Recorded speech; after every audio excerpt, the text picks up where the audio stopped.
আমরা যে এতদিন বিচ্ছিন্নভাবে কাজ করতাম, আমাদের এই বিচ্ছিন্নতা শেষ হবে, আমরা একসাথে মানিরাঙ্গার সমস্যাগুলো মোকাবেলা করবো ইনশাল্লাহ। আমরা যখন এক ক্লিকেই পুরো উপজেলাকে আমরা কভার করতে পারি। আমাদের ধর্মীয় পরিমণ্ডলে আমাদের কার্যক্রম পরিচালনা করেছে। আমাদের আয়োজক কমিটির পক্ষ থেকে সাধুবাদ, ধন্যবাদ এবং কৃতজ্ঞতা প্রকাশ করছি। সামনের দিনেও তারা এইভাবে নারীদের নিয়ে কাজ করবেন, আমরা তাদেরকে উৎসাহ জানাই। সম্মানিত আসসালামু আলাইকুম। এই প্রথম মাটিরাঙ্গাতে স্বেচ্ছাসেবী মিলন মেলা আয়োজিত যে সুন্দর প্রোগ্রামটা ছিল, আসলে পার্বত্য অঞ্চলের মেয়ে হিসেবে আমি অনেক গর্বিত। আমি বাংলাদেশের 64 জেলাতে কাজ করলেও আমার মাটিরাঙ্গায়, আমার জন্মস্থানে এতগুলো সংগঠন কাজ করছে এত সুন্দরভাবে, প্রত্যেকটা উপজেলায়, প্রত্যেকটা স্ব গ্রামে।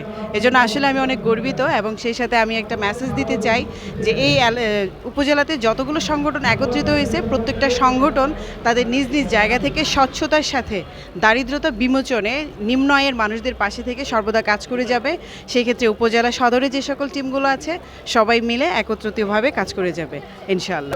আসলে কোনো পদ পদবি লাগে না, আমরা সবসময় সেই দৃষ্টিকোণ থেকে বিভিন্ন সংগঠন থেকে আমরা সেই সেবামূলক কার্যক্রম করে থাকি।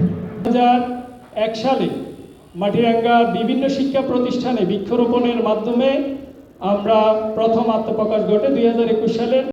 ডাক্তার যদি অবহেলিত হয় ডাক্তাররা এগিয়ে আসে, শিক্ষক অবহেলিত হলে শিক্ষকরা এগিয়ে আসে, তেমনিভাবে স্বেচ্ছাসেবীরা যদি অবহেলিত হয় প্রত্যেকটি স্বেচ্ছাসেবী যেন এগিয়ে আসে। কাজ হচ্ছিল আমাদের রমজান মাসে ইফতারের যে কার্যক্রম, প্রতিটা মসজিদে কিন্তু আমাদের ইফতার কার্যক্রম হয়। শুকরিয়া আদায় করে মহান রব্বুল আলামিনের দরবারে, যিনি আজকে আমাদেরকে এখানে আনন্দময় একটা মুহূর্ত কাটানোর সুযোগ দিয়েছেন। শীতকালে আমরা শীতবস্ত্র বিতরণ করছি। আমাদের প্রতি ঈদে আমাদের ইফতার বিতরণ থেকে শুরু করে ঈদ উপহার থেকে বিতরণ করে আমরা সুন্দরভাবে আমরা পরিচালনা করে থাকছি। এই ধরনের মিলন মেলাগুলো আমাদের জন্য খুবই গুরুত্বপূর্ণ ছিল। আজকের যে মিলন মেলাটা, এই ধরনের একটা মিলন মেলা আমাদের জন্য আরও আগেই গুরুত্বপূর্ণ ছিল। তারপরেও যেহেতু আমরা আজকে এই ধরনের একটা মিলন মেলা করতে পেরেছি, এটা আমি মনে করি সকল সংগঠনগুলোকে একই সেতুবন্ধনে নিয়ে আসার জন্য আজকের প্ল্যাটফর্মরা খুবই গুরুত্বপূর্ণ ভূমিকা পালন করবে।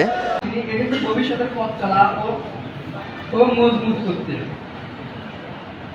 এসএসজি প্রতিজ্ঞতা করতে, পরিচালনা অনুপ্রেরণা জোড়ায় অভিজ্ঞতা বিনিময়, আর্থিক সুযোগ, এই